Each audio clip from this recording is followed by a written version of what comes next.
In our first two examples, we took a look at a simple gradebook class that consisted only of one method named displayMessage.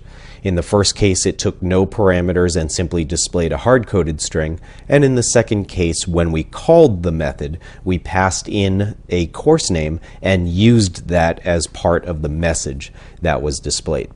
In both examples, we showed you how to create an object of that new gradebook class and use it to invoke the displayMessage method to display the message on the screen. Now, those two classes were not very realistic. Most classes that you create are going to have both data and methods to manipulate that data. And in this next example, we're going to be introducing a couple of key concepts. The first is the concept of an instance variable. When you're defining a class that represents a real-world concept, the instance variables of the class represent the attributes of an object. So for example, I mentioned in an earlier part of our discussions the concept of an employee class. Every employee has a first name and a last name, and those would be attributes of the class employee. And the way that you would store that information for every individual employee is in an instance variable for the first name and an instance variable for the last name on an object-by-object basis. For every instance of the employee class that you ever create, there would be a separate instance variable for that employee's first name and for that employee's last name, and those instance variables would be separate copies from other employee objects. Similarly, for the concept of a gradebook, we're going to maintain the course name individually for every gradebook object that we create. So if you think about the concept of a paper gradebook, typically you would have one page per course in the paper gradebook, and on that page you would list maybe the course name and the course number and the list of students, and down the left side maybe, and across the top you'd have all the different exams and homework assignments, and in the middle of the grid you would have the grades for each individual student on each exam or homework assignment. So all of that information is for one course, and then each individual page represents a different course. And similarly, you would put that information, you would describe that information as the instance variables of class gradebook, and then you would provide corresponding methods, and as you'll see in this example, a concept called a property or several properties for manipulating the data inside the gradebook. And in our case, we'll be performing those manipulations from our gradebook test class once again. Now, the first thing I'm going to do is run this program so you can see it in action. So as we have done in the prior examples, we're going to create a gradebook object. In this example, the first thing we do is show you that the initial value of our course name in our gradebook object is the empty string. There's no contents for that variable yet. The actual value of that variable is null, and we'll talk about that a little bit more when we get into the source code. You can see that once again it's prompting me to enter a course name, so let's go ahead and type a course name, Intro to C# Programming. And when I press enter, you can see that it once again displays the welcome message containing the course name. So in terms of the output of this program, it doesn't look a whole lot different from what we did in the prior program, but the gradebook object in this program actually contains both data and functionality for manipulating that data, and that's what we're going to take a look at here. Now for this program, I'm going to take a look first at the gradebook test class so you can see how we're going to use class gradebook. Then we'll go and look at the implementation of the class. So as you can see here, my gradebook test class once again consists of just a main method that's going to specify what the program should do. And as we did in the first two examples, we begin in main by creating a gradebook object, which we're naming my gradebook, and that variable now refers to the new gradebook object that you see being created on the right side of the equal sign. Now the next thing we do at lines 14 and 15 is display the initial value of the course name that's stored in that gradebook object. So one of the key features of this example is showing you how to store data in an object.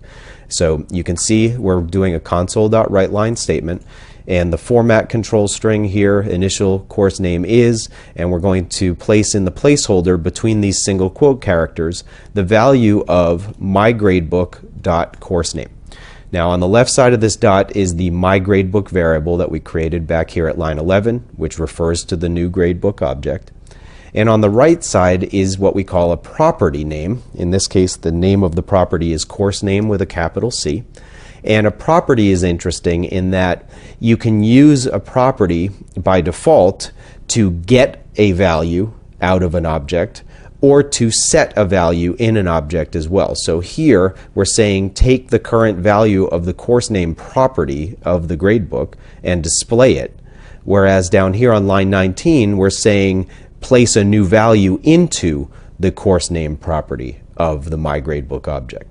So if I stop here for a moment and run this program, once again, we can see the initial course name is the empty string, and that's what was displayed here.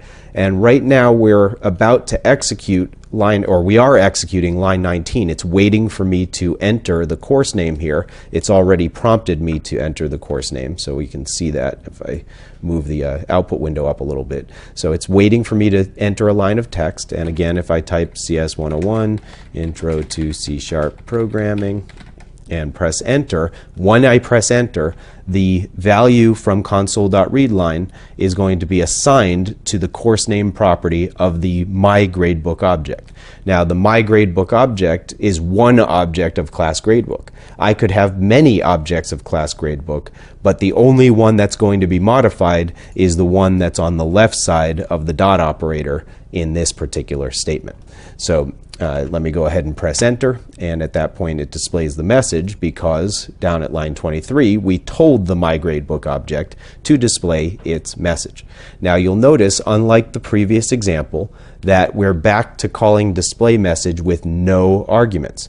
From this code here, it looks like I didn't tell it what the course name is, but I did. It's stored in the object already, and the display message method knows about that data, as we will see in the class definition in a moment, and can use that data to perform its task. So one of the things you'll find if you're not already an object-oriented programmer is that when you define methods, there are many cases in which a method will receive no parameters because the method already is associated with the data that it needs to manipulate. It's wrapped together with that data into an object of the class and helps encapsulate that data so that we can process it however we define. So we'll talk more about that issue as we look at the source code for class gradebook in a moment. So that's the main test program. Let's go back over now to the gradebook.cs file, which defines the class. And as we've done previously, we have a public class called gradebook, and it starts with its body at line 7 and ends at line 31. So we can take a look at the full body here if I scroll up a little bit. And we now have 3 pieces in this class definition. We have the display message method once again, which is going to be used to display the welcome message containing the course name. But now we also have 2 additional pieces. At the beginning of the class, we have what's known as an instance variable. When you declare a variable inside the curly braces of your class's body, but not inside any of the methods, or as you'll see, this thing here is called a property, that variable is considered to be an instance variable of the class. And what that means is every time I create a gradebook object, that gradebook object will have its own copy of the instance variable course name. Thus, if I have 10 different gradebooks, there will be 10 different course name variables in memory, 1 per object of the class. Now we declare most data of our classes, most instance variable of our classes, as private so that we as the designers of the class have complete control over what that variable is allowed to store. And basically what that does is it allows you to do things like validating the data that you're placing into an object of the class. So let's just say, for argument's sake, that the course name has to be a maximum of 25 characters for some reason. By making the data private before allowing a course name to be stored in this variable, I could check the length of the string, and if it's too long, I could do something like truncate that string down to the maximum number of characters, or I could potentially report an error back to the caller indicating that they provided something that doesn't meet the requirements of the class and that they have to try again. So our course name variable initially is declared private here to say that it's known only within the curly braces of this class definition called gradebook. If I define a variable named course name in some other class, it is not the same as this course name variable. Now, typically when you have instance variables in C#, you're going to provide properties for manipulating those instance variables. And a property is basically a shorthand syntax for a method that allows you to get the value of an instance variable and another method that allows you to set the value of an instance variable.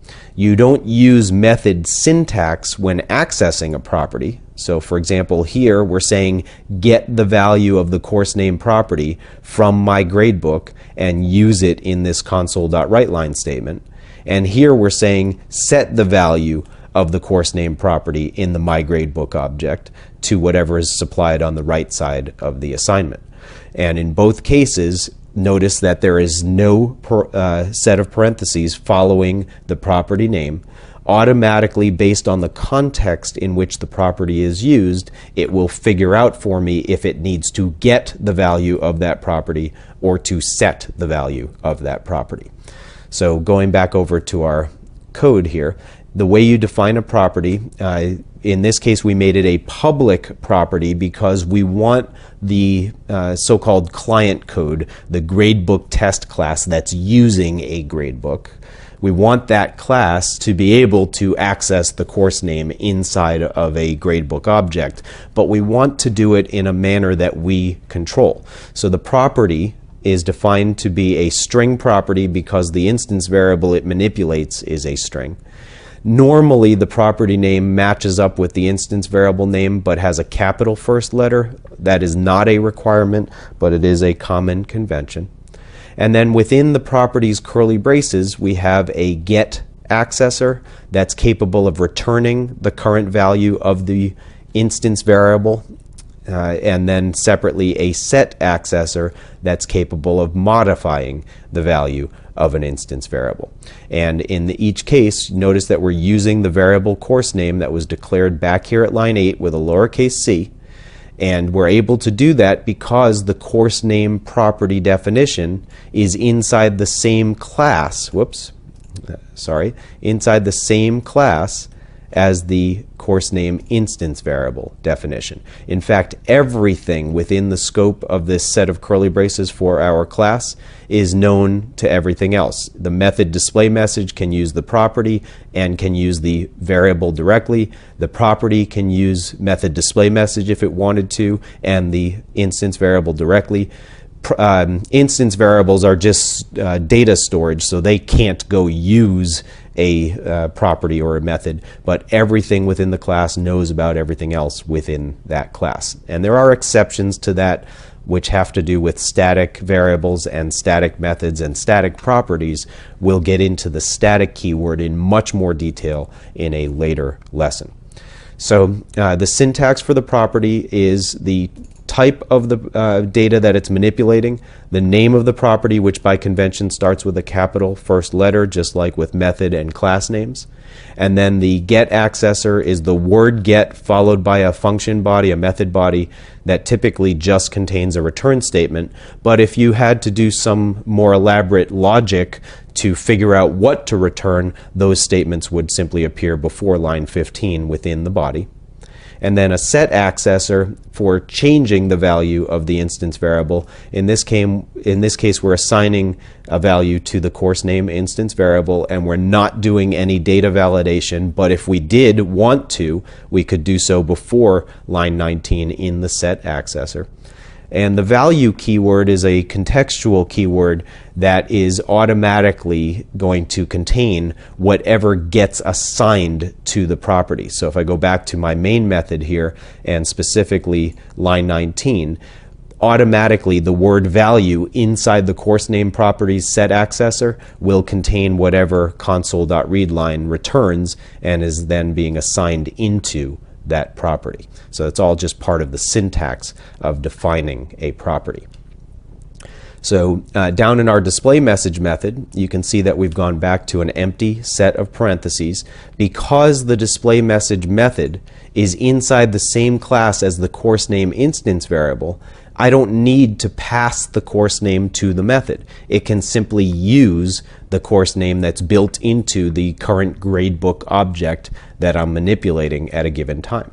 And the way that we're accessing that here is we're saying to output the message, welcome to the gradebook 4, drop to the next line, and then in this placeholder, put in the value of the course name property. Well, what happens when I call the course name property here, or use the course name property here, is it goes up to the course name property definition, and because the context is to use the value, not change the value, there's no assignment going on here, it automatically invokes the get accessor, which returns the current value of the course name variable to this location in the code, which in turn places it into the placeholder within the string that's being displayed. And I'm going to step through all of this in the debugger for you so you can see where the flow of control is going in this program.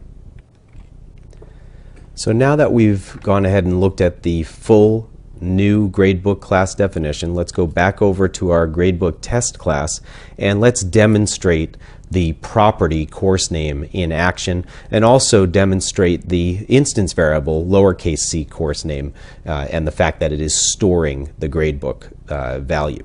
So first thing I'm going to do is set a breakpoint here at line 14, because that's the first point at which I will have a gradebook object that's been created and I'm now starting to interact with that gradebook object. So I'll go ahead and start this in the debugger, and as you expect, it stops at the breakpoint.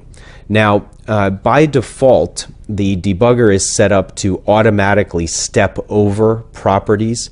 So if you go into the debug menu, you can see, oh, actually, I'm sorry, if you right-click the property name, you can see this option, step over properties and operators.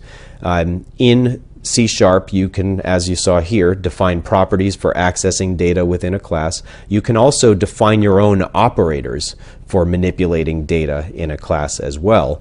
And by default, those are automatically going to be executed as step over commands when you're using the debugger. So I'm going to go ahead and uncheck that so we can see the property in action as we step through the program here.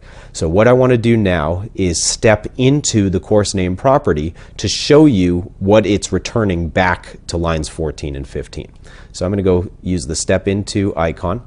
And now you can see we're back in class gradebook within the property course name, about to execute the get accessor.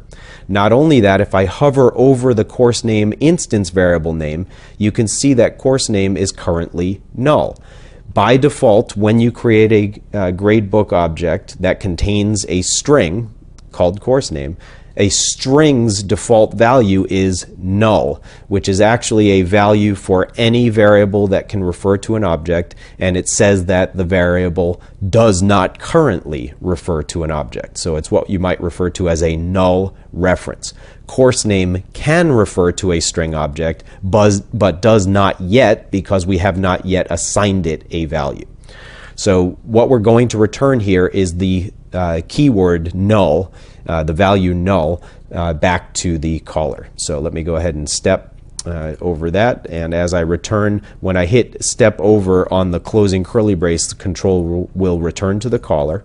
So now we're back at line 14, and we can see that my gradebook.courseName is the value null. And when you output the value null as a string, nothing appears. So what happens in this case is we get an empty set of single quote characters being displayed here. So if I finish this statement by stepping over once again and go look at the output window, you can see initial course name is and the empty string in single quotes. So the next thing we're going to do is prompt the user to enter the course name. So I'll step over that, and again, there's my prompt being displayed. All right. And next, what we're going to do is read in a line of text and store that line of text into the course name property. Now, the first step is to execute the console.readline. So I'm going to hit step into, and now it's waiting for me to enter the course name. So let's do a different course name this time. All right, so I'll go ahead and press enter. Now before I press enter here, what's going to happen is, because we're doing an assignment, the property's set accessor is what's going to get invoked. So when I hit enter, I expect to jump into the set accessor. Okay, so now we see in the source code here that we're about to execute the set accessor. As of right now, course name is still null because the value that I just entered, which you can see displayed in the tooltip now, has not yet been assigned to the course name. So now I'll do a step over to get to that statement, line 19, and I'll step over to change the value of the course name instance variable. And down here, by the way, notice the entry called this. That refers to the current gradebook object that's being manipulated, the one that we named my gradebook back in main. If I expand the plus sign next to that, you can see that the course name variable's value has been changed. And again, notice what's going on here. It's showing me both the name of the instance variable with this little icon with a lock on it indicating that it's a private instance variable, and this icon indicates a public property called course name, and it's showing the same value for both the instance variable and the property. The property doesn't have additional storage associated with it. It's just showing you what the get accessor of the course name property is going to return if you use it. So we can see that now the course name has been modified, and if I step back into main at this point, if I hover over course name, we can see that it is now CS102 Intro to Data Structures. And that means when I eventually display the message, I expect it to display that string. So I'm going to go ahead and step over that statement and step over the console.writeLine. So far we have just done the input at this point, and we're about to execute display message. I'm going to step into display message so that you can see display message is able to access the course name and knows about the course name that's stored in the current object being manipulated. You can see that by using the course name property here, it knows to use the string CS102 Intro to Data Structures as the value to be placed into this placeholder. So let's go ahead and execute that, and if I stop there for one moment, you can see that we've now displayed the welcome message with the new string that we just entered. We're about to return from display message back to the caller. So now we're in main at the end of main, and if I step twice more, my program will terminate. So we saw a couple of new features in this example. The first thing was how to use a property of a class to access data within the class, here in the case where we're getting a value to display, and here in a case where we're setting a value that was being input. We saw that a method can access data associated with the class without you having to pass the data into that method.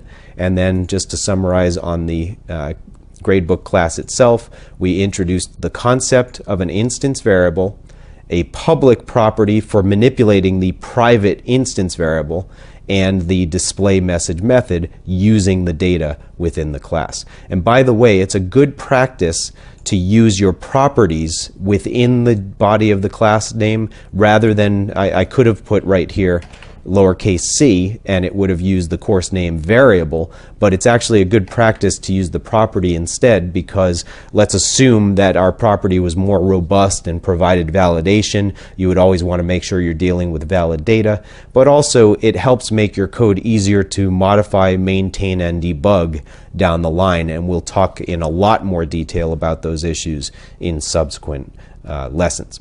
Now, a couple of other things I wanted to point out in this example. In fact, I'm going to close this version of the example, and let me open up in the Chapter 4 folder or the Lesson 4 folder this other version of the same example with what are known as auto-implemented properties. There is a capability for properties where you don't do anything in the get accessor other than return the instance variable's value, and you don't do anything in the set accessor other than assign a value to the instance variable, called an auto-implemented property. And in this case, line 9 is that auto-implemented property. This is equivalent to the property course name that I defined in the original example, and it's saying to just do the default for a get accessor and the default for a set accessor. The default for a get accessor is to return an instance variable's value, and the default for a set accessor is to simply assign it a value. Now you'll notice that I did not define an instance variable here. When you use this form of auto-implemented property, it automatically creates for you an instance variable that is what you might refer to as the quote-unquote backing store for the course name property. So with this short syntax, you get for free a private instance variable of your class that the course name properties get and set accessors can manipulate. And just to show you, this is the same main method we just did. So if I go ahead and run this, we'll get the exact same results. I'll go back to CS 101 Intro to C# programming for this one, and when I press enter, once again you can see that it was indeed able to manipulate the property the correct way based on the main method we defined. And you'll notice that we still access the property to get the value the same way as we did in the original program, and we still access the property to set the value in the same way as in the original program. Now, there is one additional thing I want to show you going back to the original program, which I forgot to point out. So let me bring up the main method once again in gradebook test. And the issue is that private piece of data called course name in our gradebook class. So we declared it as a private string. I wanted to point out explicitly to you that you cannot access the private data of class gradebook from class gradebook test. So to demonstrate that, I'm just going to go ahead and type my gradebook. By the way, notice as soon as I start typing that the IntelliSense window pops up, and now I can just type tab to fill in the full name of that variable. And if I put a dot here and I try to type lowercase c course name, notice there is no lowercase c course name showing up. Only the property course name shows up here because that's a public property of class gradebook. If I try to write course name with a lowercase c, and it automatically changed it to a capital C because again there is no course name lowercase c property name or public variable name. If I change it back to a lowercase c, you can see I'm getting an error message here saying that the variable course name is inaccessible due to its protection level. Public and private are member access specifiers that tell the compiler whether something is or is not accessible in a particular context. Anything that's private is known only within the class that declared it. Anything that's public can be used wherever that class is accessible.